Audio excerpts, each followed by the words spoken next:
ಸ್ನೇಹಿತರೆ, ಇವತ್ತಿನ ಸಮಗ್ರ ಜೀವನ ಶೈಲಿ ಭಾಗವಾಗಿ ನಿಮಗೆ ಒಂದು ಜ್ಞಾನ ತಿಳಿಸ್ಕೊಡೋಕೆ ಪ್ರಯತ್ನ ಮಾಡ್ತೀವಿ. ನಮ್ಮ ನಿತ್ಯ ಜೀವನದಲ್ಲಿ ಆರೋಗ್ಯವಾಗಿ ಜೀವಿಸಬೇಕು ಅಂದ್ರೆ ನಾವು ಪಾಲಿಸಬೇಕಾಗಿರುವಂತ ಸ್ವಲ್ಪ ಸೂಚನೆಗಳು, ಸ್ವಲ್ಪ ಜಾಗರೂಕತೆ ಏನಿದೆಯೋ ತಿಳ್ಕೊಳಕ್ ಪ್ರಯತ್ನ ಮಾಡಿ. ಏನ್ ಮಾಡ್ಬೋದು, ಏನ್ ಮಾಡಬಾರ್ದು ಅಂತ ತಿಳ್ಕೊಂಡ್ರೆ ಸಾಕು. ಆರೋಗ್ಯವಂತ ಜೀವನಕ್ಕೋಸ್ಕರ. ಓಕೆ. ಸೊ ಏನ್ ಮಾಡ್ಬೋದು, ಏನ್ ಮಾಡ್ಬೇಕಾಗಿರುವಂತ ವಿಷಯಗಳು ತಿಳ್ಕೊಳ್ಳೋಣ. ಫಸ್ಟ್ ಒಂದನೇ ವಿಷಯ ಏನಾಗತ್ತಂದ್ರೆ, ದಿನಕ್ಕೆ 2 ಸರಿ ತಣ್ಣೀರಿಂದ ಸ್ನಾನ ಮಾಡಿ. ದಿನಕ್ಕೆ 2 ಸರಿ ಬೆಳಗ್ಗೆ ಸಾಯಂಕಾಲ ತಣ್ಣೀರಿಂದ ಸ್ನಾನ ಮಾಡಿ, ತುಂಬಾ ಉತ್ತಮ. ಓಕೆ. ಎರಡನೇದು, ಸ್ಟ್ರೈಟ್ ಆಗಿ ಕೂತ್ಕೋಬೇಕು. ಬ್ರೀತಿಂಗ್ ಅಂದ್ರೆ ಶ್ವಾಸ ಆಳವಾದ ಶ್ವಾಸ ಆಗ್ಬೇಕು. ಅಂದ್ರೆ ನಾಭಿ ಕಡೆ ಹೋಗಿ ನಾಭಿಯಿಂದ ಮೇಲೆ ಬರ್ಬೇಕಾಗತ್ತೆ. ನಾವೇನ್ ಮಾಡ್ತೀವಿ ಅಂದ್ರೆ ಒಂಥರ ನಾಯಿ ಶ್ವಾಸ ಮಾಡ್ತಾರೆ, ಅಂದ್ರೆ ಮೇಲೆನೆ. ಅದನ್ನ ಸರ್ಫೇಸ್ ಬ್ರೀದಿಂಗ್ ಅಂತ ಕರಿತೀವಿ ನಾವು. ಅದು ಕೆಟ್ಟದಂತ ಇದೆ. ಅಂದ್ರೆ ಒಂಥರ ಟೆನ್ಷನ್ ಅಲ್ಲಿ ಇದ್ವಿ, ಸ್ಟ್ರೆಸ್ ಹೆಚ್ಚಾಗಿದೆ, ಅವಾಗ ಏನಾಗುತ್ತೆ ಇಲ್ಲಿ, ಆ ಶ್ವಾಸ ತುಂಬಾ ಉಪರಿತಲವಾಗಿ ಅಂದ್ರೆ ಸರ್ಫೇಸ್ ಆಗಿ ಆಗ್ತಾ ಇರ್ತದೆ. ಜಸ್ಟ್ ಒಳಗಡೆ ಹೋಗೋದು ಬರೋದು, ಒಳಗಡೆ ಹೋಗೋದು, ಅದೇ ಪೂರ್ತಿ ಡೀಪ್ ಆಗಿ ಹೋಗಲ್ಲ. ಆ ಡೀಪ್ ಬ್ರೀತಿಂಗು ಮತ್ತೆ ಸ್ಟ್ರೈಟ್ ಆಗಿ, ಆದಷ್ಟು ಯಾವಾಗಲೂ ಸ್ಟ್ರೈಟ್ ಆಗಿ ಕೂತ್ಕೊಳ್ಳಿ. ಈಗ ಕೂತ್ಕೊಳಕ್ ಹೋಗಬಾರ್ದು, ಅದು ಸ್ಟ್ರೈಟ್ ಆಲ್ವೇಸ್ ಈ ತರ ಕೂತ್ಕೊಳ್ಳೋ ಪ್ರಯತ್ನ ಮಾಡಿ. ಆಮೇಲೆ ದಿನಕ್ಕೆ 2 ಸರಿ ನೀವು ವಿಸರ್ಜನೆಗೆ ಹೋಗ್ಬೇಕು, ಮಲ ವಿಸರ್ಜನೆಗೆ. ಬೆಳಗ್ಗೆ ಸಾಯಂಕಾಲ ದಿನಕ್ಕೆ 2 ಸರಿ ಮಲ ವಿಸರ್ಜನೆ ಮಾಡಲೇಬೇಕು, ಇದು ತಿಳ್ಕೊಳ್ಳಿ. ಆಮೇಲೆ ಯಾವಾಗ್ಲೂ ಊಟ ಆದ್ಮೇಲೆ 5ರಿಂದ 10 ನಿಮಿಷ ಕಾಲ ವಜ್ರಾಸನದಲ್ಲಿ ಕೂತ್ಕೊಳ್ಳಿ. ಊಟ ಆದ್ಮೇಲೆ 5ರಿಂದ 10 ನಿಮಿಷ ಕಾಲ ವಜ್ರಾಸನದಲ್ಲಿ ಕೂತ್ಕೊಳ್ಳಿ, ಅದು ತುಂಬಾ ಉತ್ತಮ ಆಗತ್ತೆ. ಇನ್ನೊಂದೇನಂದ್ರೆ, ನಿದ್ದೆ ಮಾಡುವಾಗ ಯಾವುದೇ ಡಿಸ್ಟರ್ಬೆನ್ಸ್ ಇರಬಾರ್ದು ನಿಮ್ಮ ನಿದ್ದೆಗೆ. ನಿದ್ದೆ ಅನ್ನೋದು ಪೀಸ್ಫುಲ್ ಆಗಿರಬೇಕು, ಯಾವ ಡಿಸ್ಟರ್ಬೆನ್ಸ್ ಮಾಡ್ಕೋಬಾರ್ದು ನಿದ್ದೆದಲ್ಲಿ, ಅದನ್ನು ನೆನ್ಪಿಟ್ಕೊಳ್ಳಿ. ಆಮೇಲೆ ಇನ್ನೊಂದೇನಂದ್ರೆ, ನಾವು ನಿದ್ದೆ ಮಾಡಕ್ಕೆ ನಮ್ಮ ಲಾಸ್ಟ್ ಆಹಾರ ಅಂದ್ರೆ ಕೊನೆ ಆಹಾರ ರಾತ್ರಿ ಸಮಯದಲ್ಲಿ ಏನು ಆಹಾರ ತಿಂತೀವೋ ಅದಕ್ಕೂ ಮತ್ತೆ ನಿದ್ದೆ ಮಾಡಕ್ ಮುಂಚೆ ಮಧ್ಯದಲ್ಲಿ ಗ್ಯಾಪ್ 2 ಗಂಟೆ ಕನಿಷ್ಠ ಪಕ್ಷ ಇರಬೇಕು. ಕನಿಷ್ಠ ಪಕ್ಷ 2 ಗಂಟೆ ಇರಬೇಕು, ಇದನ್ನು ನೆನ್ಪಿಟ್ಕೊಳ್ಳಿ ದಯವಿಟ್ಟು. ಆಮೇಲೆ ಇನ್ನೊಂದೇನಂದ್ರೆ, ಒಂದು ವಾರಕ್ಕೊಂದ್ಸರಿ ಅಟ್ಲೀಸ್ಟ್ ಸನ್ ಬಾತ್ ಅಂದ್ರೆ ಚೆನ್ನಾಗಿ ಆಯಿಲ್ ಮಸಾಜ್ ಮಾಡಿಕೊಂಡು ಸೂರ್ಯನ ಕೆಳಗಡೆ ಕೆಳಗಡೆ ಕೂತ್ಕೊಂಡು ಸೂರ್ಯರಶ್ಮಿ ಬರ್ತಾ ಇರ್ತದೆ, ಸೂರ್ಯ ಕಿರಣಗಳು ಬರ್ತಾ ಇರ್ತದೆ, ಸ್ವಲ್ಪ ಅದು ನಮ್ಮ ಮೈ ಮೇಲೆ ಎಲ್ಲ ತಾಕ್ಬೇಕಾಗತ್ತೆ. ಆ ರೀತಿಯಲ್ಲಿ ಸನ್ ಬಾತ್ ಅಂತ ಹೇಳ್ತೀವಿ ನಾವು, ಆಯಿಲ್ ಮಸಾಜ್ ಮಾಡ್ಕೊಂಡು ಸನ್ ಬಾತ್. ಓಕೆ. ಆದ್ರೆ ನಿಮ್ಗೆ ಅನುಕೂಲ ಆದ್ರೆ ಅದು ಅಲ್ಲಿ ಸಾಧ್ಯವಾಗ್ಬೋದು, ಸಿಟಿಯಲ್ಲಿ ಸಾಧ್ಯವಾಗಲ್ಲ. ಅಂದ್ರೆ ಸನ್ ಬರ್ತಾ ಇರುವಾಗ ಅಲ್ಲೇ ನೀವು ಅಂದ್ರೆ ಸ್ನಾನ ಮಾಡೋದು ಅದೆಲ್ಲ ಸ್ವಲ್ಪ ಕಷ್ಟ ಆಗ್ಬೋದು. ಆದ್ರೆ ಅಟ್ಲೀಸ್ಟ್ ಚೆನ್ನಾಗಿ ಆಯಿಲ್ ಹಚ್ಕೊಳ್ಳಿ, ಆಯಿಲ್ ಮಸಾಜ್ ಮಾಡ್ಕೊಳ್ಳಿ, ಆಮೇಲೆ ಸನ್ ಕೆಳಗಡೆ ಕೂತ್ಕೊಳ್ಳಿ, ಸ್ವಲ್ಪ ಸೂರ್ಯನ ಕೆಳಗಡೆ ಕೂತ್ಕೊಳ್ಳಿ, ಆಮೇಲೆ ಹೋಗಿ ಸ್ನಾನ ಮಾಡಿ. ಇದು ಕಂಪಲ್ಸರಿ, ವಾರಕ್ಕೊಂದ್ಸರಿ ಕಂಪಲ್ಸರಿ. ಓಕೆ. ಆಮೇಲೆ ಇನ್ನೊಂದೇನಂದ್ರೆ, ನೀವು ಯಾವಾಗ ಊಟ ಮಾಡ್ತಾ ಇದ್ರೋ ಅವಾಗ ನಿಮ್ಮ ಸುತ್ತು ವಾತಾವರಣ ಪ್ರಶಾಂತವಾಗಿರ್ಬೇಕು. ಊಟ ಮಾಡೋ ಸಮಯ ಯಾವುದೇ ಗೊಂದಲ, ಯಾವುದೇ ಅನ್ನೆಸರಿ ಅನವಶ್ಯಕತೆ ಮಾತಾಡೋದು, ಸುತ್ತು ಗಲಾಟೆಗಳು ಏನಿರಬಾರ್ದು. ತುಂಬಾ ಪೀಸ್ಫುಲ್ ಎನ್ವಿರಾನ್ಮೆಂಟ್ ಅಲ್ಲಿ ನಾವು ಊಟ ಮಾಡಬೇಕಾಗತ್ತೆ. ಚೆನ್ನಾಗಿ ಜಗದು ತಿನ್ನಬೇಕಾಗತ್ತೆ. ಅಂದ್ರೆ ಚೆನ್ನಾಗಿ ಪಚನ ಮಾಡಬೇಕು ಬಾಯಲ್ಲಿ. ಒಂದು ಅಟ್ಲೀಸ್ಟ್ 15 ಸರಿ ಮಿನಿಮಮ್ 18 ಸರಿ ಚೆನ್ನಾಗಿ ಜಗದು ಆಹಾರ ನಾವು ಪಚನ ಮಾಡ್ಕೊಂಡು ಬಾಯಿಯಲ್ಲಿ ಯಾವುದು ನಾವು ಒಳಗಡೆ ಜೀರ್ಣಾಶಯ ಕಲಿಸ್ಬೇಕು, ಆ ರೀತಿಯಲ್ಲಿ ಮಾಡ್ಕೊಳ್ಳಿ. ಆಮೇಲೆ ಇನ್ನೊಂದು ಏನ್ ಹೇಳ್ತಾರೆ ಅಂದ್ರೆ, ನಮ್ಮ ಹೊಟ್ಟೆ ಅಂದ್ರೆ ಈ ಬೆಲ್ಲಿ ಅಂತ ಹೇಳ್ತೀವಲ್ಲ, ಹೊಟ್ಟೆದಲ್ಲಿ ಅರ್ಧ ಭಾಗ ಮಾತ್ರ ಆಹಾರ ಸಾಲಿಡ್ ಫುಡ್, ಇನ್ನು ಕಾಲು ಭಾಗ ನೀರು, ಕಾಲು ಭಾಗ ಎಂಟಿ ಆಗಿ ಬಿಡ್ಬೇಕು ನಾವು. ಆ ರೀತಿಯಲ್ಲಿ ಆಹಾರ ಸೇವನೆ ಮಾಡ್ಬೇಕು, ದಯವಿಟ್ಟು ಇದು ಅರ್ಥ ಮಾಡ್ಕೊಳ್ಳಿ. ಆಮೇಲೆ ನಾವು A2 ಮಿಲ್ಕ್ ಅಂತ ತಗೋತೀವಲ್ಲ, A2 ಅಂದ್ರೆ ನಮ್ಮ ನಾಟಿ ಹಸುದ ಮಿಲ್ಕ್, ಅದೇ ಹಾಲು. ಆ ಹಾಲಕ್ಕಿಂತ ಕರ್ಡ್ ಬೆಟರು, ಕರ್ಡ್ಗಿಂತ ಈ ಈ ತುಪ್ಪ ತೆಗಿತೀವಲ್ಲ ಅದು ಇನ್ನೂ ಬೆಟರ್. ಅಂದ್ರೆ ಕರ್ಡ್ ಮತ್ತೆ ತುಪ್ಪ ಏನಿದೆ ಅದು ಬೆಟರು ಆ ಹಾಲಕ್ಕಿಂತ ಅಂತ. ಹಾಲಿಂದ ಇದು ಮಾಡ್ಕೊಂಡು ಇದು ಮಾತ್ರ ಸೇವನೆ ಮಾಡ್ತಾ ಹೋಗಿ, ಅದು ತುಂಬಾ ಉತ್ತಮ ಆಗತ್ತೆ, ಅದನ್ನ ಅರ್ಥ ಮಾಡ್ಕೊಳ್ಳಿ. ಇನ್ನೊಂದೇನಂದ್ರೆ, ಯಾವಾಗಲೂ ಮಧ್ಯಾಹ್ನ ಊಟ ಒಂದು 12 ಗಂಟೆ 1 ಗಂಟೆ ಆ ಸಮಯ. ಸಾಯಂಕಾಲ ಈಗಾಗಲೇ ಹೇಳ್ಕೊಂಡಿದೀವಿ 6ರಿಂದ 7 ಗಂಟೆ ಫಿನಿಶ್, ಆ ಥರ ಮಾಡ್ಕೋಬೇಕಾಗತ್ತೆ. ರಾತ್ರಿ ಸಮಯದಲ್ಲಿ ಆಹಾರ ಅಷ್ಟಕ್ಕಿಂತ ಜಾಸ್ತಿ ಹೋಗ್ಬಾರ್ದು. ಆಮೇಲೆ ಇನ್ನೊಂದೇನಂದ್ರೆ, ಈ ಇಂಥ ಐಟಮ್ಸು, ಇಂಥ ಪದಾರ್ಥಗಳಂದ್ರೆ, ಒಂದು ಉಪ್ಪು, ಸ್ಪೈಸಸ್ಸು, ಈ ಖಾರ ಹೆಚ್ಚು ಖಾರ, ಹೆಚ್ಚು ಸ್ವೀಟ್ಸು, ಸಿಹಿರೋದು, ಮತ್ತೆ ಪಲ್ಸಸ್ಸು, ಆಮೇಲೆ ಐಸ್ ಕ್ರೀಮು, ಆಮೇಲೆ ಇದು ಪೊಟ್ಯಾಟೊ ಪೊಟ್ಯಾಟೊ ಅಂತಿದ್ವಲ್ಲ ಅದನ್ನು, ಇದೆಲ್ಲ ಆದಷ್ಟು ಕಡಿಮೆ ಪ್ರಮಾಣದಲ್ಲಿ, ಆದಷ್ಟು ಕಡಿಮೆ ಪ್ರಮಾಣದಲ್ಲಿ ಸ್ವಲ್ಪ ವಿಷಯಗಳು ಪೂರ್ತಿ ನಿಷೇಧ ಮಾಡಬೇಕು, ತಿನ್ನಬಾರದು. ಅದನ್ನ ಅರ್ಥ ಮಾಡ್ಕೊಳ್ಳಿ. ಆಮೇಲೆ ಇನ್ನೊಂದೇನೆಂದ್ರೆ, ಸೊ ಒಂದು ಕ್ರಿಯೆ, ಏನು ಕ್ರಿಯೆ ಅಂತಂದ್ರೆ ವಾರಕ್ಕೊಂದ್ಸರಿ ಈ ವಾಮಿಟಿಂಗ್ ಕ್ರಿಯೆ ಅಂತ ಹೇಳ್ತೀವಿ ನಾವು. ಈ ವಾಮನ ದೌತಿ ಅಂತ ಹೇಳ್ತೀವಿ, ವಾಮನ ದೌತಿ. ವಾರಕ್ಕೊಂದ್ಸರಿ ವಾಮಿಟಿಂಗ್ ಮಾಡಿ, ವಾರಕ್ಕೊಂದ್ಸರಿ ವಾಮನ ದೌತಿ ಮಾಡಲೇಬೇಕು. ಅಂದ್ರೆ ಈ ಹೊಟ್ಟೆ ಒಳಗಡೆ ವ್ಯರ್ಥ ಪದಾರ್ಥಗಳು, ಅಜೀರ್ಣ ಪದಾರ್ಥಗಳು ಇರ್ತದೆ. ಈ ಅಜೀರ್ಣ ಪದಾರ್ಥ ಎಲ್ಲ ವಾರಕ್ಕೊಂದ್ಸರಿ ವಾಮಿಟಿಂಗ್ ಮಾಡಿ ಆಚೆ ಕಡೆ ಕಳ್ಸಿಕೊಟ್ರೆ ಈ ಜೀರ್ಣಾಶಯ ಪೂರ್ತಿ ಖಾಲಿ ಆಗತ್ತೆ, ಕ್ಲೀನ್ ಆಗತ್ತೆ. ಅವಾಗ ಯಾವುದೇ ರೋಗಗಳು ಬರಲ್ಲ. ಅರ್ಥ ಮಾಡ್ಕೊಂಡು ದಯವಿಟ್ಟು ಪಾಲನೆ ಮಾಡಿ. ಸೊ ಇವೆಲ್ಲ ನಾವು ಮಾಡಬೇಕಾಗಿರುವಂಥ ವಿಷಯಗಳು ಮಿತ್ರರೆ. ಆಮೇಲೆ ಸೊ ವಾರಕ್ಕೊಂದ್ಸರಿ ಎನಿಮಾ ಮಾಡಿಕೊಂಡ್ರೆ, ನಿಮಗೆ ಕಾನ್ಸ್ಟಿಪೇಷನ್ ಇದ್ರೆ, ಯಾರಾದರೂ ಕಾನ್ಸ್ಟಿಪೇಷನ್ ಮಲಬದ್ಧದಿಂದ ಸಫರ್ ಆಗ್ತಾ ಇದ್ರೆ ಅವ್ರು ವಾರಕ್ಕೊಂದ್ಸರಿ ಎನಿಮಾ ಮಾಡ್ಕೊಳ್ಳಿ, ಅದು ಕ್ಲೀನ್ ಆಗ್ಬಿಡ್ತದೆ. ಅರ್ಥ ಮಾಡ್ಕೊಳ್ಳಿ. ಇನ್ನೊಂದೇನೆಂದ್ರೆ, ಯಾವುದೇ ಒಂದು ವ್ಯಾಧಿ ಬಂದ್ರೆ, ಅಂದ್ರೆ ಸೊ ಯಾವುದೇ ಒಂದು ವ್ಯಾಧಿ ನಮ್ಮ ಹೊರಗಡೆ ವ್ಯಾಧಿ ಬಂದ್ರೆ, ಆ ವ್ಯಾಧಿ ನಾವು ಸರಿಪಡಿಸ್ಕೋಬೇಕಂದ್ರೆ ಫಿಸಿಕಲ್ ರೆಸ್ಟು, ಮೆಂಟಲ್ ರೆಸ್ಟು, ಮಾನಸಿಕವಾಗಿ ಭೌತಿಕವಾಗಿ ನಾವು ವಿಶ್ರಾಂತಿ ತಗೋಬೇಕು ಅನ್ನೋದು ಇಂಪಾರ್ಟೆಂಟ್ ಸ್ನೇಹಿತರೆ. ಯಾಕಂದ್ರೆ ಅದು ತಗೊಂಡಿದ್ರೇ ಅದು ಬೇಗ ವಾಸಿ ಆಗತ್ತೆ. ಅರ್ಥ ಮಾಡ್ಕೊಳ್ಳಿ. ಆಮೇಲೆ ನಮ್ಮ ದೇಹದ ತೂಕ ನಿರ್ವಹಣೆ ಮಾಡ್ಕೊಳ್ಳಿ, ನಿಯಂತ್ರಣ ಮಾಡ್ಕೊಳ್ಳಿ ಅಂತ ಹೇಳ್ತೀವಿ. ಅದನ್ನು ಬಹಳ ಇಂಪಾರ್ಟೆಂಟ್ ಆಗುತ್ತೆ. ಓಕೆ, ಇದು ಮಾಡಬೇಕಾಗಿರುವಂಥ ಸ್ವಲ್ಪ ವಿಷಯಗಳು ಹೇಳಿದ್ದೀನಿ. ಸೊ ಮಾಡಬಾರ್ದಂಥ ವಿಷಯಗಳು ಹೇಳ್ತೀನಿ. ಒಂದೇನೆಂದ್ರೆ, ಮೊದಲನೇದು ಓವರ್ ಎಕ್ಸಸೈಸ್ ಮಾಡಬಾರ್ದು. ಜಿಮ್ಮಲ್ಲಿ ಹೋಗಿ ಎಷ್ಟಂದ್ರೆ ಅಷ್ಟು ಓವರ್ ಎಕ್ಸಸೈಸ್ ಮಾಡೋದು ಉತ್ತಮ ಅಲ್ಲ. ಇನ್ನೊಂದು, ಯಾವುದೇ ರೀತಿಯಲ್ಲಿ ಈ ಹೈ ಹೀಲ್ಸ್ ಅಂತ ಹಾಕ್ಕೊಂಡು ಮಹಿಳೆಯರು ಸ್ವಲ್ಪ ಅವು ಧರಿಸ್ತಾ ಇರ್ತಾರೆ, ಹೈ ಹೀಲ್ಸ್ ಅಂತ ಚಪ್ಪಲು ಅದೆಲ್ಲ, ಅದು ಯಾವುದೇ ರೀತಿಯಲ್ಲಿ ಅದನ್ನು ಧರಿಸಕ್ಕೆ ಹೋಗ್ಬೇಡಿ, ಅದು ತಪ್ಪು. ಆಮೇಲೆ ನಮಗೆಲ್ಲ ಗೊತ್ತಿರೋ ವಿಷಯ, ಟೊಬ್ಯಾಕೋ, ಟೀ, ಕಾಫಿ ಇಂಥ ಯಾವುದೇ ಇಂಥ ಪದಾರ್ಥಗಳನ್ನು ಬಳಕೆ ಮಾಡಬಾರ್ದು. ಇನ್ನೊಂದು, ಈ ಅಲೋಪತಿ ಮೆಡಿಸಿನ್ಸ್ ಅಂದರೆ ಈ ಕೆಮಿಕಲ್ ಮೆಡಿಸಿನ್ಸ್ ಏನಿದೆಯೋ, ಪಾಯ್ಸನಸ್ ಮೆಡಿಸಿನ್ಸ್, ವಿಷಪೂರಿತ ಈ ಮೆಡಿಸಿನ್ಸ್ ಏನಿದೆಯೋ, ಆ ಮದ್ದುಗಳು ಖಂಡಿತವಾಗಿ ತ್ಯಜಿಸಬೇಕು, ಅದನ್ನು ತಗೋಬಾರದು ಅಂತ ಹೇಳ್ತಾರೆ ಸ್ನೇಹಿತರೆ. ಆಮೇಲೆ ವೈಟ್ ಶುಗರು, ಮೈದಾ, ಸೊ ವೈಟ್ ಪಾಲಿಶ್ ರೈಸು, ಬಿಳಿ ಅಕ್ಕಿ, ವೈಟ್ ಸಾಲ್ಟು, ಪೂರಾ ಪೌಡರ್ ಸಾಲ್ಟ್ ಇರ್ತದೆ ನೋಡಿ, ಈ 4 ಪದಾರ್ಥಗಳು ಒಂಥರ ಪಾಯ್ಸನ್ಸ್ ಇವೆ, ಇದಂಥ ವಿಷಗಳಿವೆಲ್ಲ ಈಗಾಗಲೇ ತಿಳಿಸಿದ್ವಿ. ದಯವಿಟ್ಟು ಅದು ತ್ಯಜಿಸಿ, ಅದ್ರ ಜೊತೆಗೆ ಹೋಗಬಾರ್ದು, ಅದನ್ನು ಮುಟ್ಟಬಾರ್ದು ಅಂತ ಹೇಳ್ತೀವಿ ಸ್ನೇಹಿತರೆ. ಆಮೇಲೆ ನಾನ್ ವೆಜಿಟೇರಿಯನ್ ಫುಡ್ ನಿಷೇಧಿತ, ಪೂರ್ತಿ ನಿಷೇಧಿತ ನಾನ್ ವೆಜಿಟೇರಿಯನ್ ಫುಡ್. ಆಮೇಲೆ ಯಾವಾಗ ನೀವು ಮಾನಸಿಕ ಅಸ್ವಸ್ಥತೆ ಇದ್ರೆ, ಮೆಂಟಲ್ ಅಂದ್ರೆ ಒಂಥರ ಮಾನಸಿಕವಾಗಿ ಅಪ್ಸೆಟ್ ಆಗಿದ್ರೆ, ಆ ಸಮಯದಲ್ಲಿ ಆಹಾರ ತಿನ್ನಕ್ ಹೋಗ್ಬಿಡಿ ದಯವಿಟ್ಟು. ಅದೊಂದು ಇಂಪಾರ್ಟೆಂಟ್ ಆಗುತ್ತೆ. ಯಾವುದೇ ಆಹಾರ ತಿನ್ನೋ ಸಮಯದಲ್ಲಿ ಮಧ್ಯದಲ್ಲಿ ನೀರು ಕುಡಿಯಬಾರದು. ಈಗಾಗಲೇ ಹೇಳಿದೀವಿ. 1 ಗಂಟೆ ಮುಂದೆ ನೀರು ತಗೊಳ್ಳಿ, 1 ಗಂಟೆ ಆಹಾರ ತಿಂದಿದ ಮೇಲೆ 1 ಗಂಟೆ ಆದ್ಮೇಲೆ ನೀರು ತಗೊಳ್ಳಿ, ಅದು ಉತ್ತಮವಾದ ಜೀರ್ಣಕ್ಕೆ ಸಹಾಯ ಆಗತ್ತೆ ಅಂತ ಹೇಳ್ತಾರೆ ಸ್ನೇಹಿತರೆ. ಆಮೇಲೆ ಯಾವುದೇ ರೀತಿಯಲ್ಲಿ ಈ ಸೋಪ್ಸು ಅಂದ್ರೆ ಈ ರಾಸಾಯನಿಕ ಸಾಬುಗಳು ಮತ್ತೆ ಸ್ನೋ ಪೌಡರು, ಇವೆಲ್ಲ ಕಾಸ್ಮೆಟಿಕ್ಸ್ ಏನಿದೆಯೋ ಅದು ಉಪಯೋಗಿಸಕ್ಕೆ ಹೋಗ್ಬೇಡಿ. ದೇಹಕ್ಕೆ ಒಳ್ಳೆಯದಲ್ಲ, ಚರ್ಮಕ್ಕೆ ಒಳ್ಳೆಯದಲ್ಲ, ಆರೋಗ್ಯಕ್ಕೆ ಒಳ್ಳೆಯದಲ್ಲ. ದಯವಿಟ್ಟು ಉಪಯೋಗಿಸ್ಕೋಬೇಡಿ. ಆದಷ್ಟು ನಿಸರ್ಗವಾಗಿ ಏನು ಸಿಗುತ್ತೋ ಅದನ್ನು ಮಾತ್ರ ಬಳಸ್ಕೊಳ್ಳಿ. ಅದನ್ನು ಬಹಳ ಇಂಪಾರ್ಟೆಂಟು. ಆಮೇಲೆ ಆರೋಗ್ಯಕ್ಕೆ ಯಾವುದೇ ಅತಿ ಅದೇಳ್ಬೇಕಂದ್ರೆ ಉಷ್ಣತೆ ಹೆಚ್ಚಿರೋದು ಇಲ್ಲ, ತುಂಬ ತಣ್ಣದಾಗಿರೋದು ಅಂದರೆ ಟೂ ಕೋಲ್ಡ್ ಟೂ ಹಾಟು ಆರೋಗ್ಯಕ್ಕೆ ಒಳ್ಳೆಯದಲ್ಲ. ಬಿಸಿ ಆದ್ರೂ ಅನುಕೂಲವಾಗಿರಬೇಕು, ತಣ್ಣವಾಗಿದ್ರೂ ಸ್ವಲ್ಪ ಕೋಲ್ಡ್ ಆಗಿದ್ರು ಅನುಕೂಲವಾಗಿರಬೇಕು. ಹೆಚ್ಚು ಬಿಸಿ ಇರೋದು, ಹೆಚ್ಚು ತಣ್ಣವಾಗಿರೋದು ಯಾವುದು ತಿನ್ನಬಾರ್ದು, ತಗೋಬಾರ್ದು. ನಮ್ಮ ಜೀರ್ಣಾಶಯಕ್ಕೆ ಒಳ್ಳೆಯದಲ್ಲ, ದಯವಿಟ್ಟು ಅರ್ಥ ಮಾಡ್ಕೊಳ್ಳಿ.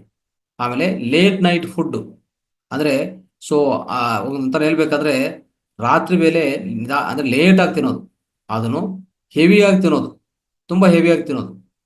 ಸೊ ತುಂಬ ಜನ ಮಾಡೋದು ಸಾಫ್ಟ್ವೇರ್ ಇಂಜಿನಿಯರ್ಸ್ ಎಲ್ಲ ನೋಡ್ತಾ ಇರ್ತೀವಿ. ರಾತ್ರಿ ಸಮಯ ಅದು ತಿನ್ನೋ ಸಮಯ ಹೋಗ್ತಾರೆ ಪಬ್ಸ್ಕಂತ ಹೋಟೆಲ್ಸ್ ಅಂತ. ನಾವು ಏನೇನೋ ಕಷ್ಟಪಡಿ ಅವ್ರನ್ನ ಓದಿಸ್ತೀವಿ. ಅವರು ಸಾಫ್ಟ್ವೇರ್ ಇಂಜಿನಿಯರ್ ಆದಮೇಲೆ ಅವರ ಆರೋಗ್ಯವೇ ಕೆಡ್ಸ್ಕೊಂತಾರೆ. ಹೋಗ್ತಾ ಹೋಗ್ತಾ 35-40 ಇಯರ್ಸ್ಗೆಲ್ಲ BP, ಶುಗರ್ ಎಲ್ಲ ಬರ್ತದೆ. ಯಾಕೆ ಬರುತ್ತೆ ಹೇಳಿ? ಅವ್ರು ತಿನ್ನೋ ಆಹಾರ ವಿಧಾನ. ಅವ್ರು ನೈಟ್ ಲೇಟಾಗಿ ಮಲೋದು, ಲೇಟಾಗಿ ತಿನ್ನೋದು. ಆ ತಿನ್ನೋದನ್ನು ರಾತ್ರಿ ವೇಳೆಯಲ್ಲೇ ಸಾಫ್ಟ್ವೇರ್ ಇಂಜಿನಿಯರ್ಸು ಅವ್ರು ಅಂದರೆ ನಮ್ಮ ಪಿರಮಿಡ್ ಮಾಸ್ಟರ್ಸ್ ಆದರೆ ಪರವಾಗಿಲ್ಲ, ಮಿಕ್ತವ್ರು ಏನು ಮಾಡ್ತಾ ಇದ್ದಾರೆ, ರಾತ್ರಿ 11-12 ಗಂಟೆಗೆ ನಾನ್ ವೆಜ್ ತಿನ್ನೋದು. ಏನು ವಿಚಿತ್ರ ಇದು! ಏನಾಗತ್ತೆ ಇಲ್ಲಿ ಆರೋಗ್ಯಕ್ಕೆ? ರೋಗಗಳು ಬರಲ್ಲ ಅಂದ್ರೆ ಇನ್ನೇನು ಬರುತ್ತೆ ಅಲ್ವಾ? ಸೊ ಈ ರೀತಿಯಲ್ಲಿ ಆಗ್ತಾ ಇರ್ತದೆ ಸ್ನೇಹಿತರೆ. ಇದನ್ನು ದಯವಿಟ್ಟು ತಪ್ಪಿಸ್ಬೇಕು ಅಂತ ನಾವು ಹೇಳ್ತೀವಿ. ಸೊ ಇದೆಲ್ಲನೂ ಈ ಥರ ಮಾಡ್ಕೊತ ಹೋಗಿ. ಓಕೆ, ಇದು ತುಂಬ ಉತ್ತಮ ಉತ್ತಮ ವಿಷಯ ಆಗುತ್ತೆ. ಆಮೇಲೆ ಇನ್ನೊಂದೇನೆಂದರೆ, ಯಾವಾಗ ನಮಗೆ ಅಂದರೆ ನಮಗೆ ಹಸುವಿಲ್ಲ ಅಂತ ಇಟ್ಕೊಳ್ಳಿ. ಹಸುವಿಲ್ಲ ಅಂದರೆ ಆಹಾರ ತಿನ್ನಬಾರ್ದು. ಅದನ್ನು ಒಂದ್ಸರಿ ನೆನ್ಪಿಟ್ಕೊಳ್ಳಿ ಆಲ್ವೇಸ್. ಇನ್ನೊಂದೇನೆಂದರೆ, ಸೊ ಯಾವಾಗ ಹಸುವಿದೆಯೋ ಅವಾಗ ತಿನ್ನದೇ ಇದ್ದರೆ ತುಂಬ ಕಷ್ಟ ಆಗುತ್ತೆ. ನಮ್ಮಲ್ಲಿ ಹಸುವಿದವಾಗ ಏನಾಗುತ್ತೆ, ಒಳಗಡೆ ಜೀರ್ಣಾಶಯ ಒಳಗಡೆ ಅತ್ಯುತ್ತಮವಾದ ಈ ಜೀರ್ಣ ರಸ ಹೇಳ್ಬೇಕಂದ್ರೆ ಜಠರಾಗ್ನಿ ಬಂದಿರ್ತದೆ. ಅದನ್ನು ನಾವು ತಪ್ಪಿಸಬಾರ್ದು, ಉಪಯೋಗಿಸ್ಕೋಬೇಕು. ಅದು ಉಪಯೋಗಿಸ್ಕೊಂಡಿಲ್ಲ ಅಂದರೆ ತೊಂದರೆ ಆಗುವಂಥ ಅವಕಾಶಗಳಿದೆ ಸ್ನೇಹಿತರೆ. ಅದಕ್ಕೋಸ್ಕರ ನಾವು ಹೇಳ್ತೀವಿ, don't eat when not hungry, but do not restrain from eating when hungry. ನೀವು ಹಸುವಿರುವಾಗ ತಪ್ಪಿಸಬಾರ್ದು, ಹಸುವಿಲ್ಲದೆ ತಿನ್ನಬಾರ್ದು. ಈ ರೀತಿಯಲ್ಲಿ ನಾವು ಮಾಡ್ಕೊಂಡ್ರೆ ತುಂಬ ಉತ್ತಮ ಅಂತ ನಾನು ಹೇಳೋಕ್ಕೆ ಪ್ರಯತ್ನ ಮಾಡ್ತೀನಿ ಸ್ನೇಹಿತರೆ. ಆಮೇಲೆ prevention is better than cure ಸ್ನೇಹಿತರೆ. ಅದಕ್ಕೆ ಸಮಗ್ರ ಜೀವನ ಶೈಲಿ, ವಿಧ ವಿಧಗಳ ರೀತಿಯಲ್ಲಿ ಆಹಾರ, ಆರೋಗ್ಯ, ಇಷ್ಟೆಲ್ಲ ನಾವು ಹೇಳ್ಕೊಡ್ತಾ ಇದ್ವಿ ಅಂದರೆ ಈ ಪ್ಲಾಟ್ಫಾರ್ಮ್ ವೇದಿಕದಲ್ಲಿ. ಕಾರಣ prevention is better than cure. ಅಂದರೆ ರೋಗ ತಡೆಗಟ್ಟು ಮಾಡೋದು ತುಂಬ ಉತ್ತಮ. ಅಂದರೆ ರೋಗ ಚಿಕಿತ್ಸಕ್ಕಿಂತ ತಡೆಗಟ್ಟು ಮಾಡೋದು ತುಂಬ ಉತ್ತಮ ಅಂತ ನಿಮಗೆ ಹೇಳೋಕ್ಕೆ ನಾನು ಪ್ರಯತ್ನ ಮಾಡ್ತೀನಿ ಸ್ನೇಹಿತರೆ. ಆಮೇಲೆ ಇನ್ನೊಂದೇನೆಂದರೆ, ನಿಮ್ಮ ಆಹಾರವೇ ಔಷಧ ಆಗಬಾರ್ದು, ಅಂದರೆ ಆಹಾರವೇ ಔಷಧ ಆಗಬೇಕು, ಔಷಧವೇ ಆಹಾರ ಆಗಬಾರ್ದು ಅಂತ ನಾನು ಹೇಳ್ತಾ ಇದ್ದೀನಿ. ಅಂದರೆ food is medicine, medicine is not the food ಸ್ನೇಹಿತರೆ. ನಿಮ್ಮ ಆಹಾರವೇ ಔಷಧ ಆಗಬೇಕು, ಔಷಧವೇ ಆಹಾರ ಆಗಬಾರ್ದು. ಇದನ್ನು ದಯವಿಟ್ಟು ನೆನಪಿಟ್ಕೊಳ್ಳಿ. ಇದು ತುಂಬ ಇಂಪಾರ್ಟೆಂಟ್ ಆಗಿರೋದು, ಅದು ಇಂಪಾರ್ಟೆಂಟು. ಓಕೆ, ಆಮೇಲೆ ಎರಡು ಮಾತ್ರ ನಾವು ಯಾವಾಗಲೂ ನಿರ್ಲಕ್ಷ್ಯ ಮಾಡಬಾರ್ದು. ಒಂದು ವ್ಯಾಧಿ, ಇನ್ನೊಂದು ಶತ್ರು ನಿರ್ಲಕ್ಷ್ಯ ಮಾಡಬಾರ್ದು, ವ್ಯಾಧಿ ನಿರ್ಲಕ್ಷ್ಯ ಮಾಡಬಾರ್ದು ಸ್ನೇಹಿತರೆ. ಇದು ಬಹಳ ಇಂಪಾರ್ಟೆಂಟ್ ವಿಷಯಗಳು. ಓಕೆ, ಇದನ್ನು ಅರ್ಥ ಮಾಡಿಕೊಂಡು ಇದನ್ನು ಅಳವಡಿಸ್ಕೋಬೇಕು ನಾವು. ಸೊ ಭಾಳ ಇಂಪಾರ್ಟೆಂಟ್ ಆಗುತ್ತೆ. ಆಮೇಲೆ ಇನ್ನೊಂದೇನೆಂದರೆ, ನಮ್ಮ ದೇಹದಲ್ಲಿ ಪಂಚಭೂತಗಳು. ಈ ಪಂಚಭೂತಗಳನ್ನು ಸರಿಯಾದ ರೀತಿಯಲ್ಲಿ ನಿರ್ವಹಣೆ ಮಾಡಿಕೊಂಡ್ರೆ ಸ್ನೇಹಿತರೆ, ನಮಗೆ ಯಾವುದೇ ಪ್ರತಿ ಟ್ರೀಟ್ಮೆಂಟು ಯಾವುದೇ ಮಾಡ್ಕೊಳ್ಳಿ, ಆ ಟ್ರೀಟ್ಮೆಂಟ್ ಕೆಲಸ ಮಾಡುತ್ತೆ. ಅಂದರೆ ನಮಗೆ ಈ ಪಂಚಭೂತಗಳನ್ನು ಸರಿಪಡಿಸ್ಕೊಂಡ್ರೆ ಸಾಕು, ನಮ್ಮಲ್ಲಿ ಇರುವಂಥ ವ್ಯಾಧಿ ಆಟೋಮೆಟಿಕ್ ಆಗಿ ತೊಲಗಿಸ್ಕೊಳ್ಳೋಂಥ ಆ ಸಾಮರ್ಥ್ಯ ನಮಗಿದೆ ಅಂತ ಅರ್ಥ ಮಾಡ್ಕೊಳ್ಳಿ. ಆಮೇಲೆ ಸೊ ಆಲ್ವೇಸ್ ಏನಂದರೆ, ಯಾವುದೇ ಒಂದು ಘನಪದಾರ್ಥವನ್ನು ಏನು ಮಾಡಬೇಕು ಹೇಳ್ತಾ ಇರ್ತೀವಿ ನಾವು. ಘನಪದಾರ್ಥವನ್ನು ಏನು ಹೇಳ್ತೀವಿ ಅಂದರೆ, drink the food, eat the water ಅಂತ ಹೇಳ್ತೀವಿ. ಏನದು? Eat the water, drink the food. ಇದೊಂದು ಬರ್ಕೊಳ್ಳಿ. ಅದು ಅಂದರೆ ಏನದು ಅಂದರೆ, ಆ ಘನಪದಾರ್ಥವನ್ನು ಕುಡಿಯಬೇಕು, ಸೊ ಈ ದ್ರವ ಪದಾರ್ಥವನ್ನು ತಿನ್ನಬೇಕು ಅಂತ ಹೇಳ್ತೀವಿ. ಯಾಕೆ ಅಂತಂದರೆ, ಘನಪದಾರ್ಥವನ್ನು ಏನು ಮಾಡಬೇಕು, ಚೆನ್ನಾಗಿ ಜಗದಬೇಕು, ಚೆನ್ನಾಗಿ ಪಚನ ಮಾಡಿ ಒಂಥರ ಅದು ಯಾವ ರೀತಿಯಲ್ಲಿ ಅಂದರೆ ದ್ರವ ಪದಾರ್ಥ ರೂಪದಲ್ಲಿ ಒಳಗಡೆ ಕಲಿಸ್ಬೇಕು ನಾವು. ಅರ್ಥ ಆಯ್ತಾ? ಅದೇ ರೀತಿಯಲ್ಲಿ ಘನಪದಾರ್ಥ ಯಾವುದೇ ಘನಪದಾರ್ಥ ತಗೊಂಡ್ರೆ ಅದನ್ನು ಚೆನ್ನಾಗಿ ಜಗದಿ ಒಳಗಡೆ ಕಲಿಸ್ಬೇಕು ಅಂತ ಹೇಳ್ತೀವಿ ಅಲ್ವಾ? ಆವಾಗ ಅದು ಒಂಥರ ಕುಡಿಯುವಂಥ ಅವಕಾಶ. ಇನ್ನೊಂದು ಲಿಕ್ವಿಡ್ಸ್ ಇದೆಲ್ಲ, ಅಂದರೆ ನಾವು ಸಪೋಸ್ ನಾವು ನೀರು ಕುಡಿತೀವಿ ಅಂತ ಇಟ್ಕೊಳ್ಳಿ. ನೀರನ್ನ ಏನು ಮಾಡಬೇಕು, ನೀರನ್ನು ಗುಟ ಅಂತ ತಗೋಬಾರ್ದು. ಏನು ತಗೋಬೇಕು, ಒಂದು ಗುಟ್ಟಿಗೆ ಮೇಲೆ ಒಂದು ಗುಟ್ಟಿಗೆ ಆದಮೇಲೆ ಒಂದು ಗುಟ್ಟಿಗೆ, ಸಿಪ್ ಬೈ ಸಿಪ್, ನಿಧಾನವಾಗಿ. ಆಹಾರ ಯಾವ ರೀತಿಯಲ್ಲಿ ತಿಂತೀವಿ ಆ ರೀತಿಯಲ್ಲಿ ನೀರು ಕುಡಿಬೇಕು. ಕೂತ್ಕೊಂಡು ಒಂದು ಕಡೆ ನೀರನ್ನು ಗುಟ್ಟಿಗೆ ನಿಧಾನವಾಗಿ ಕುಡಿಯಬೇಕು. ಅದು ವಿಧಾನ. ಇದು ಮಾಡಿಕೊಂಡ್ರೆ ಇದು ಅತ್ಯುತ್ತಮ ಆಗತ್ತೆ ಪ್ರತಿಯೊಬ್ಬರಿಗೆ. ಅದನ್ನು ಭಾಳ ಇಂಪಾರ್ಟೆಂಟ್. ಆಮೇಲೆ ಯಾವುದೇ ಎರಡು ಮೀಲ್ಸ್ ಮಧ್ಯದಲ್ಲಿ ಅವರು ಟೈಪ್ ಮಾಡಿದ್ದಾರೆ, ನೀರು ತಿನ್ನಿ ಆಹಾರ ಕುಡಿ ಅಂತ. ರೈಟ್ ಅದು ಸ್ನೇಹಿತರೆ. ಇನ್ನೊಂದು, ಯಾವುದೇ ಎರಡು ಆಹಾರಗಳ ಮಧ್ಯದಲ್ಲಿ 6 ಗಂಟೆ ವ್ಯವಧಿ ಇರಬೇಕು. 6 ಗಂಟೆ ವ್ಯತ್ಯಾಸ, 6 ಗಂಟೆ ಗ್ಯಾಪ್ ಇರಬೇಕು ಎರಡು ಆಹಾರ ಮಧ್ಯದಲ್ಲಿ. ಇದನ್ನು ಅರ್ಥ ಮಾಡ್ಕೊಳ್ಳಿ. ಸೊ ಇದು ಭಾಳ ಇಂಪಾರ್ಟೆಂಟ್ ಆಗುತ್ತೆ. ಇನ್ನೊಂದು, ನಮ್ಮ ದೇಹದಲ್ಲಿ ಸ್ನೇಹಿತರೆ ಪ್ರತಿಯೊಂದು ವ್ಯಾಧಿಗೆ, ಸರ್ವ ರೋಗ ಮಲವಶ್ಯಂ ಅಂತ ಹೇಳ್ತಾರೆ. ಲಂಘನಂ ಪರಮ ಔಷಧಂ ಅಂತ ಹೇಳ್ತಾರೆ. ಅಂದರೆ ಅರ್ಥ ಏನು? ಸರ್ವ ರೋಗಕ್ಕೂ ಕಾರಣ ಮಲವಶ್ಯಂ, ಅಂದರೆ ಮಲ ವಿಸರ್ಜನೆ ಸರಿಯಾಗಲ್ಲ. ಮತ್ತೆ ಪ್ರತಿ ರೋಗಕ್ಕೂ ಅಂತ ಸಮಸ್ಯೆ ಬರುವಾಗ, ಮಲವಶ್ಯಮಿಂದ ಪ್ರತಿ ರೋಗ ಬರ್ತದೆ ಅಂತ ಹೇಳುವಾಗ, ಇದನ್ನು ತೊಲಗಿಸುವಂಥ ಉಪಾಯ ಏನು ಅಂತ ಅಂದರೆ ಲಂಘನಂ ಪರಮ ಔಷಧಂ, ಅಂದರೆ ಉಪವಾಸ ವೇದಿಗೂ ಪ್ರಧಾನ ಔಷಧ. ಅರ್ಥ ಆಯ್ತಾ? ದಯವಿಟ್ಟು ಅರ್ಥ ಮಾಡ್ಕೊಳ್ಳಿ. ಆಮೇಲೆ ಯೋಗ ಮಾಡಿದರೆ ನಿಮ್ಮಲ್ಲಿ ಶಾಂತಿ, ಯೋಗ ಇಲ್ಲದ್ರೆ ಶಾಂತಿ ಇಲ್ಲ. ಅಂದರೆ ನಿಮ್ಮಲ್ಲಿ ಯಾವುದೇ ಒಂದು ಶಾಂತಿ, ಸೌಕರ್ಯ ಇರಬೇಕಂದ್ರೆ ಯೋಗ ಮಾಡಲೇಬೇಕು. ಯೋಗ ಮಾಡಿದವ್ರಿಗೆ ಅದ್ಭುತವಾದ ರೀತಿಯಲ್ಲಿ ಆಗುತ್ತೆ. ಇನ್ನೊಂದು, ಪ್ರತಿ ಚಿಕಿತ್ಸಾ ಒಳಗಡೆಯಿಂದ ಆಗತ್ತೆ, ಹೊರಗಡೆಯಿಂದ ಆಗಲ್ಲ. ಅದನ್ನು ಅರ್ಥ ಮಾಡ್ಕೊಳ್ಳಿ. ಪ್ರತಿ ಚಿಕಿತ್ಸಾ, ಯಾವುದೇ ಚಿಕಿತ್ಸೆ ಯಾರೇ ನೀಡಿದ್ರು, ಯಾವುದೇ ತಜ್ಞರು ನೀಡಿದ್ರು, ನಿಮಗೆ ಚಿಕಿತ್ಸೆ ಆಗೋದು ನಿಮ್ಮಿಂದ, ನಿಮ್ಮ ಒಳಗಡೆಯಿಂದೇ ಚಿಕಿತ್ಸೆ ಆಗತ್ತೆ. ಹೊರಗಡೆಯಿಂದ ಯಾವುದು ಸಾಧ್ಯವಿಲ್ಲ. ಎಲ್ಲರೂ ಹೊರಗಡೆಯಿಂದ ನಿಮ್ಗೆ ಸೌಕರ್ಯ ಮಾಡಿಕೊಡ್ಬೋದು, ಕಂಫರ್ಟ್ ಮಾಡ್ಬೋದು ಅಷ್ಟೇ. ಅವರು ಆ ವಾತಾವರಣ ಕಲ್ಪಿಸ್ಬೋದು. ಆದರೆ ಈ ಹೀಲಿಂಗ್ ಅನ್ನೋದು, ಚಿಕಿತ್ಸೆ ಆಗೋದು, ಚಿಕಿತ್ಸಾ ಪಡೆಯೋದು, ಚಿಕಿತ್ಸೆ ಆಗೋದು ನಿಮ್ಮ ಒಳಗಡೆಯಿಂದನೇ ಆಗತ್ತೆ ಅಂತ ನೀವು ದಯವಿಟ್ಟು ಅರ್ಥ ಮಾಡ್ಕೊಳ್ಳಿ. ಬಹಳ ಇಂಪಾರ್ಟೆಂಟ್ ಆಗತ್ತೆ. ಆಮೇಲೆ ಇನ್ನೊಂದೇನಂದ್ರೆ, ನಿಸರ್ಗ ಮಾತ್ರ ಚಿಕಿತ್ಸೆ ಮಾಡುತ್ತೆ. ಇನ್ನು ಯಾರು ನಿಸರ್ಗ ಮಾತ್ರ ಚಿಕಿತ್ಸೆ ಮಾಡ್ತಾ ಇರ್ತದೆ, ಇನ್ನು ಯಾರು ಚಿಕಿತ್ಸೆ ಮಾಡಲ್ಲ. ಈ ವಿಶ್ವದಲ್ಲಿ ನಿಸರ್ಗನೇ ಪ್ರತಿಯೊಂದಕ್ಕೂ ಚಿಕಿತ್ಸೆ ಮಾಡೋದು, ಅರ್ಥ ಮಾಡ್ಕೊಳ್ಳಿ. ಸೊ ಸ್ನೇಹಿತರೆ, ಈ ನೇಚರ್ ಕ್ಯೂರ್ ಅಂದ್ರೆ ನೇಚರ್ ಏನ್ ಮಾಡುತ್ತೆ, ನಿಸರ್ಗ ಅನ್ನೋದು ವ್ಯಾಧಿಯನ್ನು ತೊಲಗಿಸ್ತದೆ. ಮತ್ತೆ ಯೋಗ ಅನ್ನೋದು ನಮ್ಮ ಆರೋಗ್ಯವನ್ನು ನಿಯಂತ್ರಣ ಮಾಡುತ್ತೆ. ಆರೋಗ್ಯ ನಿಯಂತ್ರಣ ಮಾಡಿಕೊಂಡು ಯೋಗ ಮಾಡಿ, ಯಾವುದೇ ನಮ್ಮಲ್ಲಿರುವಂಥ ವ್ಯಾಧಿನ ಗುಣಪಡಿಸ್ಕೋಬೇಕಂದ್ರೆ ನೇಚರ್ ಕ್ಯೂರ್ ಅಂದ್ರೆ ನಿಸರ್ಗವನ್ನು ಪಾಲನೆ ಮಾಡಿ ಅಂತ ಹೇಳ್ತೀವಿ ಸ್ನೇಹಿತರೆ. ಆಮೇಲೆ ಇನ್ನೊಂದೇನಂದ್ರೆ, ಯಾವುದೇ ರೀತಿಯಲ್ಲಿ ನಮಗೆಲ್ಲ ಗೊತ್ತಿರೋ ವಿಷಯ, ಟೊಬ್ಯಾಕೋ ಅಂದ್ರೆ ಡೋಂಟ್ ಸ್ಮೋಕ್ ಅಂತ ಹೇಳ್ತೀವಿ. If you smoke it will reduce to you to access ಅಂತ ಹೇಳ್ತಾರೆ. ಅಂದ್ರೆ ನೀವು ಬೂಡಿದೆ ಅಂದ್ರೆ ನೀವು ಸ್ಮೋಕ್ ಮಾಡಿದ್ರೆ, ಧೂಮಪಾನ ಮಾಡಿದ್ರೆ ಯಾವ ರೀತಿಯಲ್ಲಿ ಆ ಬೂದಿಯನ್ನು ಆಚೆ ಕಡೆ ಹೋಗ್ತಾ ಇರ್ತದಲ್ಲ, ಅದೇ ರೀತಿಯಲ್ಲಿ ನಾವು ಆ ರೀತಿಯಲ್ಲಿ ಸ್ಮೋಕ್ ಮಾಡಿರೋರು ಅವ್ರನ್ನು ಬೂಡಿದೆ ಆಗ್ತಾರೆ, ಅಂದ್ರೆ ಸತ್ತು ಹೋಗ್ತಾರೆ ಅಂತ ಅರ್ಥ. ಆ ರೀತಿಯಲ್ಲಿ ಹೇಳ್ತಾರೆ. ಇದನ್ನು ಅರ್ಥ ಮಾಡ್ಕೋಬೇಕಾಗುತ್ತೆ. ಇನ್ನೊಂದು, ನಮ್ಮಲ್ಲಿ ದೇಹವನ್ನು ಎಲ್ಲ ಹಣ್ಣುಗಳು ಅಂದ್ರೆ ಫ್ರೂಟ್ಸ್ ಏನ್ ಮಾಡುತ್ತೆ, ಸ್ವಚ್ಛತೆ ಮಾಡುತ್ತೆ. ದೇಹನ ಏನ್ ಮಾಡುತ್ತೆ, ದೇಹವನ್ನು ಸ್ವಚ್ಛತೆ ಮಾಡೋದು, ಶುದ್ಧಿಗೊಳಿಸೋದು ಹಣ್ಣುಗಳು. ಅದೇ ನಮ್ಮ ದೇಹವನ್ನು ನಿರ್ಮಿತ ಮಾಡೋದು ಯಾವುದು, ತರಕಾರಿಗಳು. ಇದನ್ನು ಅರ್ಥ ಮಾಡ್ಕೊಳ್ಳಿ. ಆಮೇಲೆ ಇನ್ನೊಂದು, ನಾವು ಯಾವಾಗ ಅನಾರೋಗ್ಯ ಇದೆಯೋ ಅವಾಗ ತಿನ್ನುವಂಥ ಆಹಾರ ನಮ್ಗೆ ಯಾವುದೇ ಶಕ್ತಿ ಕೊಡಲ್ಲ. ಆ ತಿನ್ನೋ ಆಹಾರ ವ್ಯಾಧಿಗೆ ಶಕ್ತಿ ಕೊಡುತ್ತೆ ಸ್ನೇಹಿತರೆ. ನಾವು ಅನಾರೋಗ್ಯ ಇದೆ ಅಂತ ಇಟ್ಕೊಳ್ಳಿ, ಅನಾರೋಗ್ಯ ಸಮಯದಲ್ಲಿ ಏನು ಮಾಡ್ತೀವಿ, ಹೆಚ್ಚು ಊಟ ಮಾಡ್ತೀವಿ ಅಂತ ಇಟ್ಕೊಳ್ಳಿ. ಆ ತಗೊಂಡಿರೋಂಥ ಊಟ ಅನಾರೋಗ್ಯಕ್ಕೆ ಊಟ ಕೊಡುತ್ತೆ, ಆ ವ್ಯಾಧಿಗೆ ಊಟ ಕೊಡುತ್ತೆ. ನಮಗೂ ಯಾವುದೇ ರೀತಿಯಲ್ಲಿ ಅದು ಉಪಯೋಗ ಆಗಲ್ಲ. ಅದಕ್ಕೋಸ್ಕರ the food taken in sickness feeds the disease, not the patient. ಅರ್ಥ ಮಾಡ್ಕೊಳ್ಳಿ. ಪೇಷಂಟ್ಗೆ ಯಾವುದೇ ರೀತಿ ಹೆಲ್ಪ್ ಆಗಲ್ಲ, ವ್ಯಾಧಿಗೆ ಹೆಲ್ಪ್ ಆಗುತ್ತೆ. ನೀವು ಆಹಾರ ಯಾವಾಗ ಅನಾರೋಗ್ಯ ಇರುವಾಗ ತಿಂದ್ರೆ, ಅದನ್ನ ಅರ್ಥ ಮಾಡ್ಕೊಂಡು ದಯವಿಟ್ಟು ಆದಷ್ಟು ಲಿಕ್ವಿಡ್ ರೂಪದಲ್ಲಿ ಕುಡಿಬೇಕಾಗತ್ತೆ. ಆದಷ್ಟು ಕಡಿಮೆ ಪ್ರಮಾಣದಲ್ಲಿ, ಅದನ್ನು ದ್ರವ ರೂಪದಲ್ಲಿ ಮಾತ್ರ ತಗೋಬೇಕಾಗತ್ತೆ. ಆದಷ್ಟು ನೀವು ಉಪವಾಸ ಅಂದ್ರೆ ಜೀರ್ಣಕ್ಕೆ ಸ್ವಲ್ಪ ವಿಶ್ರಾಂತಿ ಕೊಡಿ. ಪ್ರತಿ ರೋಗ ಅದೇ ಸರಿಪಡಿಸ್ಕೊಂತದೆ. ಈಗಾಗಲೇ ಹೇಳಿದ್ದೀನಿ, ನಮ್ಮ ಒಳಗಡೆಯಿಂದನೇ ಪ್ರತಿ ಚಿಕಿತ್ಸೆ ಆಗತ್ತೆ, ಹೊರಗಡೆಯಿಂದ ಯಾವುದೂ ಆಗಲ್ಲ ಅಂತ ಸ್ನೇಹಿತರೆ, ಅದನ್ನ ಅರ್ಥ ಮಾಡ್ಕೊಳ್ಳಿ. ಆಮೇಲೆ ಇನ್ನೊಂದೇನಂದ್ರೆ, ಯೋಗ ಅನ್ನೋದು ಪ್ರತಿ ಮಾನವನಿಗೆ ಅದು ಎಷ್ಟೋ ಉಪಯೋಗ ಆಗಿರೋಂಥದ್ದು. ನಮ್ಮ ಬಾಡಿ, ಮೈಂಡ್, ಸೋಲ್ ಅಂದ್ರೆ ನಮ್ಮ ದೇಹ, ಮನಸ್ಸು ಮತ್ತೆ ಆತ್ಮಕ್ಕೆ ಸಂಬಂಧಿಸಿದ ವಿಷಯ ಇದು. ಯೋಗ ಅನ್ನೋದು ಯಾವಾಗಲೂ ಪಾಲನೆ ಮಾಡ್ತಾ ಇರಬೇಕಾಗತ್ತೆ. ಅದನ್ನು ಆ ರೀತಿಯಲ್ಲಿ ಮಾಡ್ಕೋಬೇಕಾಗತ್ತೆ.